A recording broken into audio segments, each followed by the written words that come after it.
प्रशंसा करें। हम सब संत जन मिलकर संकट क्लेश उठाया, नम्र और दीन बनकर संकट क्लेश उठाया, नम्र और दीन बनकर द्वार उद्धार का खोला प्रभु जी, द्वार उद्धार का खोला प्रभु जी, सनातन आशा दी, हृदय भेंट चढ़ाए प्रभु को, स्तुति प्रशंसा करें। हम सब संत जन मिलकर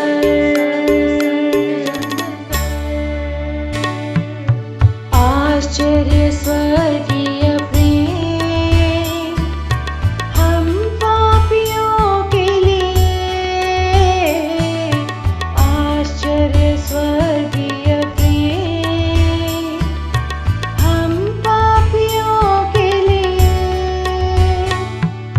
फिर मत जाना पापी जगत में, फिर मत जाना पापी जगत में, पाप में ना घुस कर हृदय भेंट चढ़ाए प्रभु को, स्तुति प्रशंसा करें। हम सब संत जन मिलकर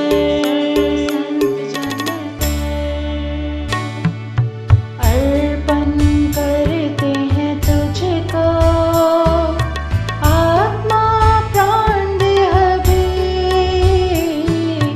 अर्पण करते हैं तुझको, आत्मा प्राण देह भी, रक्षा करो प्रभु इस जीवन की, रक्षा करो प्रभु इस जीवन की, विनती हमारी यही, हृदय भेंट चढ़ाए प्रभु को, स्तुति प्रशंसा करें। हम सब संत जन मिलकर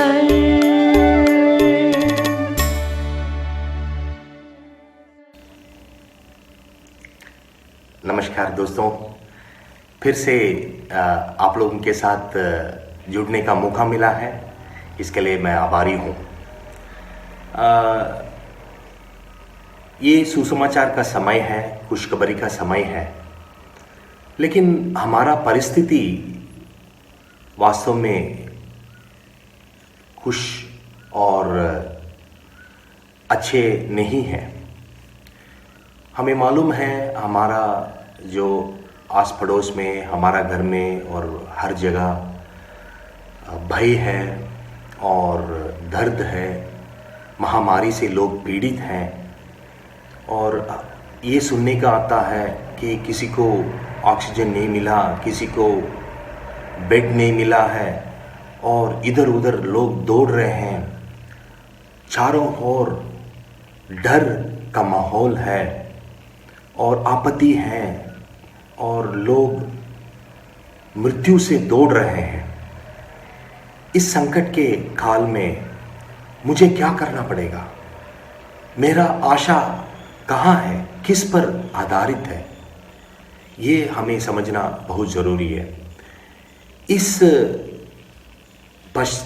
पश्चात में मैं एक धर्मशास्त्र से एक छोटा सा घटना मैं पढ़ के सुनाना चाहता हूँ। आइए हम धर्मशास्त्र के वचन को पढ़ें। वो घटना इस प्रकार की है।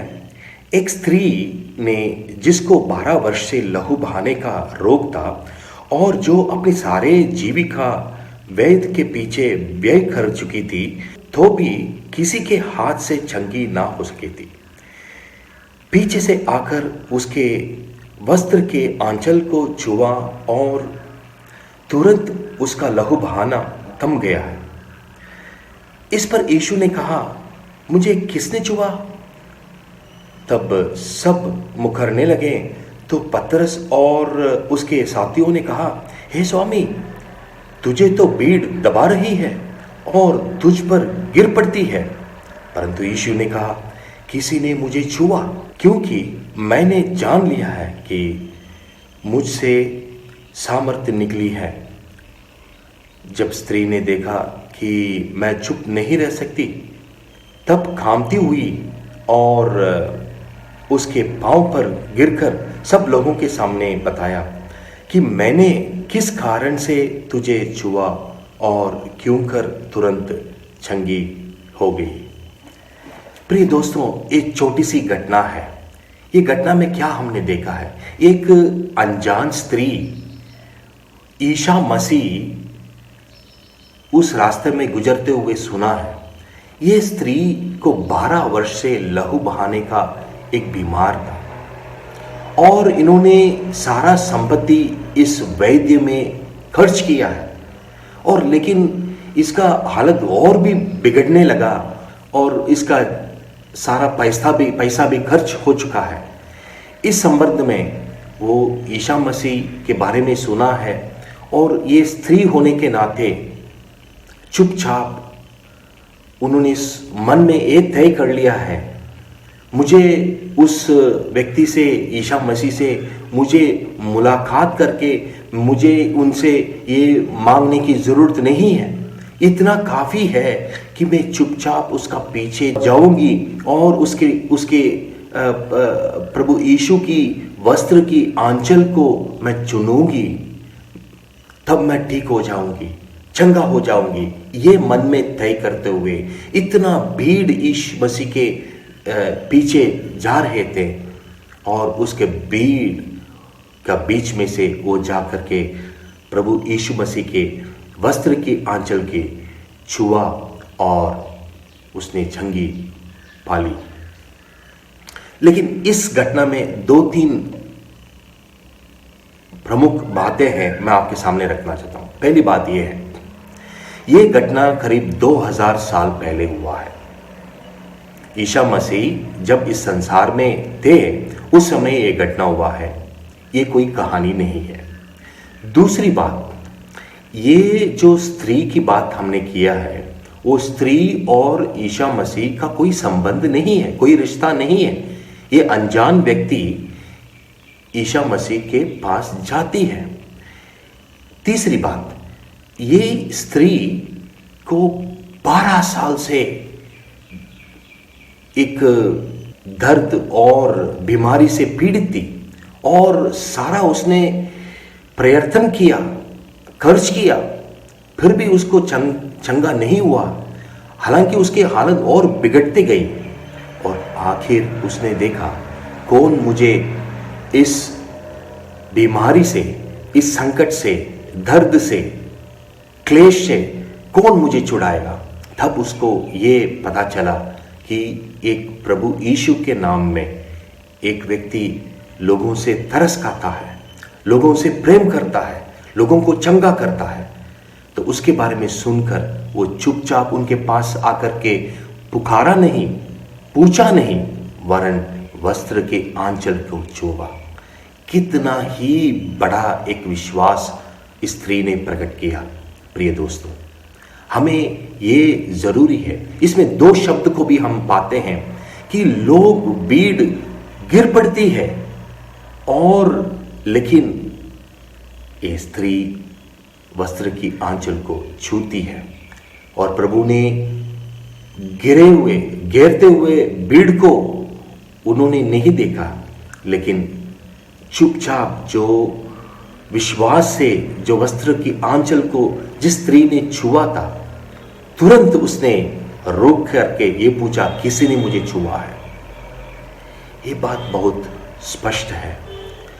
जहां कहीं हम हैं, अगर हमारा विश्वास है इस व्यक्ति के ऊपर, ईसा मसीह के ऊपर, किसी भी संकट में हम और आप क्यों ना हो, किसी भी महामारी के पीड़ित हम और आप क्यों ना हो,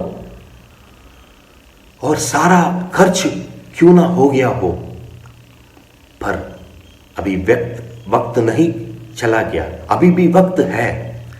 ईसा मसीह के पास हम आ सकते हैं। हमें कोई उसके पास ले जाने की कोई ज़रूरत नहीं है। इस स्त्री ने क्या किया, किसी ने उसे नहीं बताया। उनको मालूम पड़ा कि एक ईसा मसीह का एक व्यक्ति है, वो अच्छा है, वो भला है, चंगा करता है, लोगों से प्रेम करता है, मैं उसके पास जाऊंगी तो मैं चंगा पाऊंगी।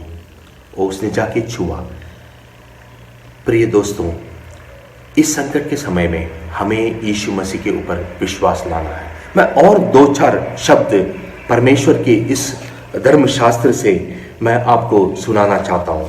आप देखिए, ना केवल अपन को जाना है, परमेश्वर क्या बोलता है। आप सुनिए, परमेश्वर कहता है, संकट के दिन मुझे पुकार, मैं तुझे छुड़ाऊंगा और तू मेरी महिमा करने पाएगा।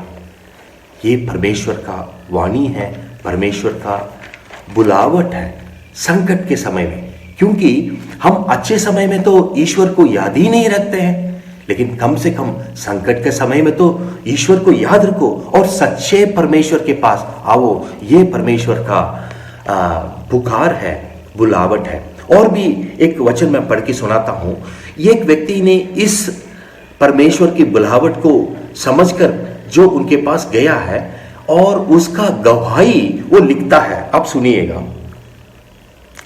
इस दिन जन ने पुकारा, तब यहोवा ने सुन लिया और उसको उसके सब कष्टों से छुड़ा लिया।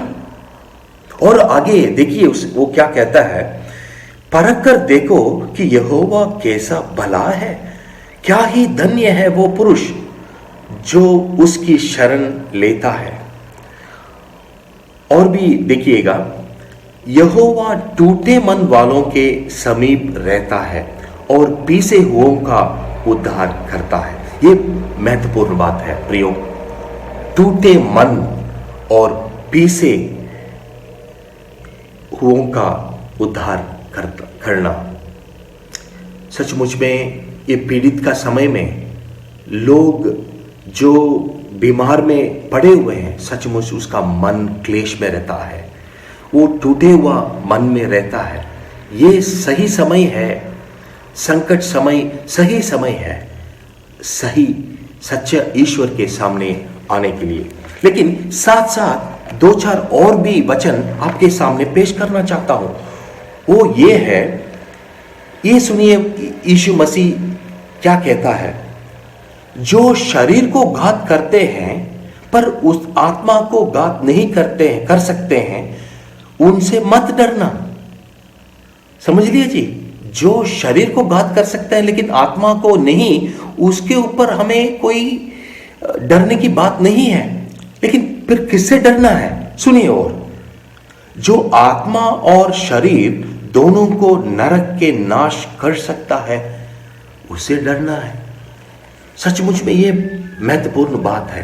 क्या हम ये शारीरिक मृत्यु और शारीरिक बीमार से केवल चंगा पा करके क्या हम आत्मा को खो जाएंगे?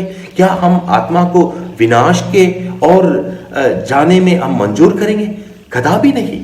हमें शरीर भी बचाना है और हमारा आत्मा अनंत काल से, विनाश से भी बचाना है। शरीर इस संसार में जब तक हम रहते हैं वो हमें स्वस्थ चाहिए, लेकिन इस संसार को छोड़ने के बावजूद भी हमारा आत्मा विनाश में नहीं जाना है। हमें जाना है परमेश्वर के साथ, हमें जाना है स्वर्ग में जाना है, जहां शांति, आराम और परमेश्वर का उपस्थिति में हमें जाना है। हमें जाना नहीं है जो अनंत काल के विनाश, जहां और क्लेश और शैतान को जहां डाला जाता है, आग में डाला जाता है, वहां हमें जाना नहीं। ये बात भी महत्वपूर्ण है। तो वही व्यक्ति जो हमें शारीरिक चंगाई से भी बचा सकता है, मुसीबतों से बचा सकता है, वो वही व्यक्ति है, वो अनंत काल के विनाश से भी बचा सकता है। प्रभु ईसा मसीह 2000 साल पहले इस संसार में केवल हमें शारीरिक मृत्यु से, शारीरिक तकलीफों से बचाने के लिए नहीं आए प्रयोग, ये समझना बहुत जरूरी है। अनंत काल के जीवन देने के लिए वो आया। स्वयं परमेश्वर जो सारा सृष्टि का मालिक है, वो मानव रूप लेकर के इस संसार में इसलिए आया है कि लोगों के ऊपर उसने तरस खाया है। लोग अनंत काल के विनाश में जा रहे हैं, उन्हें बचाना चाहा और उनके मन की आंखों को खोलना चाहा, इसलिए उनसे प्रेम किया। प्रेम से आकर के उन्हें परमेश्वर का वचन को प्रचार किया। इतना ही नहीं प्रियो, आखिर अपने आप को हमें अपना पाप के दंड से बचाने के लिए अपना शरीर को उस क्रूस पर एक बलिदान के रूप में दिया है प्रियो। ये समझना हमें बहुत जरूरी है। प्रभु यीशु मसीह ने कोई पाप नहीं किया जैसे हमने पाप किया है। हमारा ऊपर दंड है, पाप हमने किया है, हमें परमेश्वर का दंड के लायक हम बन चुके हैं। हमें केवल इस शारीरिक मृत्यु के लायक हैं और अनंत काल के विनाश के लिए भी लायक हो चुके हैं। हमें कोई इस संसार में बचाने के लिए कोई व्यक्ति नहीं है, और हमें बचाने के लिए प्रभु यीशु मसीह आया है। इसलिए उसका नाम यीशु रखा गया है, क्योंकि वो अपने लोगों को पापों से बचा सकता है। यीशु का मतलब उद्धार करने वाला, बचाने वाला, छुड़ाने वाला। प्रिय लोग, हमें इस महामारी से हमको छुड़ाने की जरूरत है, और उससे बढ़कर हमें अनंत काल के विनाश से भी छुड़ाने की जरूरत है। आइए हम 2-4 वचन और हम देखें परमेश्वर की धर्मशास्त्र से। आप गौर से सुनिए, यह महत्वपूर्ण बात है। परमेश्वर का वचन कहता है कि वचन तेरे निकट है, तेरे मुंह में और तेरे मन में है। यह वही विश्वास का वचन है जो हम प्रचार करते हैं। ये क्या कहता है? जो हम प्रचार करते हैं, जो हम आप तक पहुंचाते हैं, वो विश्वास का वचन हमारे मुंह में है, हमारे निकट है। वो विश्वास का वचन है। और देखिए आगे क्या पढ़ा कि यदि तू अपने मुंह से यीशु को प्रभु जानकर अंगीकार करे और अपने मन से विश्वास करे कि परमेश्वर ने उसे मरे हुओं में से जिलाया, तो तू निश्चय उद्धार पाएगा। यह वचन कहता है प्रभु यीशु मसीह ना केवल इस संसार में आए और आपका, हमारा पूरा संसार का पाप का दंड अपने शरीर पे लेते हुए उस क्रूस पर अपना जान गवाई, जीवन दे दिया, उंडेल दिया, प्रेम करते हुए उसे गाड़ा गया, परंतु तीसरा दिन वो जी उठा है। वो परमेश्वर है, ईश्वर है, इसलिए वो जी उठा है। अगर हम इसको, इस बातों को, इस हकीकत को, इस चरित्र को हम समझ लें और हमारा मन में विश्वास करें, कबूल करें, अपने पापों से कबूल करके प्रभु यीशु मसीह को हमारा मन में विश्वास करें, तो हमें उद्धार पाएगा। परमेश्वर का वचन कहता है जितनों ने उसे स्वीकार किया, यीशु मसीह के नाम पर जितनों ने विश्वास किया, उसको अनंत काल का जीवन मिला है। देखिए यहां भी लिखा है कि क्योंकि परमेश्वर ये कहता है कि जो कोई उस पर विश्वास करेगा वो लज्जित ना होगा। प्रियजनों, हमें हमारा आत्मा को बचाना है, हमें पाप से उद्धार चाहिए।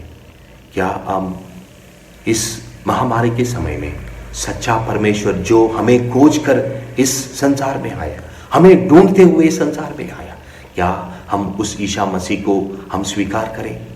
हम क्या उसे उसके सामने हम कबूल करें? उस स्त्री के नाये क्या हम उसको विश्वास से छुए? जब हम विश्वास से छुएंगे उद्धार पाएंगे।